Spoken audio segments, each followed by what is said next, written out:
আজকে আমি স্বাদে শুধু আমার বেস্টি অর্পিতা নামের খাবার খাবো। অর্পিতা নামের ফার্স্ট লেটার হয় এ, তাই এ দিয়ে সকাল সকাল আমি খেয়ে নিয়েছি এখানে আমশক্ত। আর আমশক্ত খাওয়ার পরেই আমি খেয়ে নিয়েছিলাম রুটি আর তার সাথে চা, কারণ আর দিয়েও তো খাবার খেতে হবে।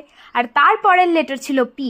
পি দিয়ে আমি এখানে খেয়েছি প্রনস কারি, মানে চিংড়ি মাছের তরকারি। আর তারপরে আই দিয়ে আমি খাবার খেয়েছিলাম আইসক্রিম। আমি কিন্তু চলে গেছিলাম আইসক্রিমের দোকানে, আর ওখান থেকে একটা চকোবার আইসক্রিম নিয়ে নিয়েছিলাম। আর আইসক্রিমটা খাওয়ার পরে আমি ভাবছিলাম টি দিয়ে আবার কি খাবার হয়, তাই টি দিয়ে দিদি ভাইয়ের সাথে চলে গেছিলাম আমি হাঁটতে হাঁটতে দোকানে, আর ওখান থেকে একটা থামস আপ কিনে নিয়ে এসেছি।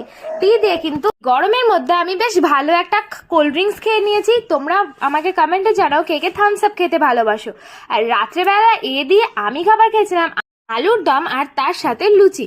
আজকে আমার এই অর্পিতা নামের চ্যালেঞ্জটা তোমাদের কেমন লাগলো কমেন্টে জানিও। ভালো লাগলে লাইক শেয়ার করো, আর কি ধরনের ভিডিও দেখতে চাও জানিও। চ্যানেলটা সাবস্ক্রাইব করো।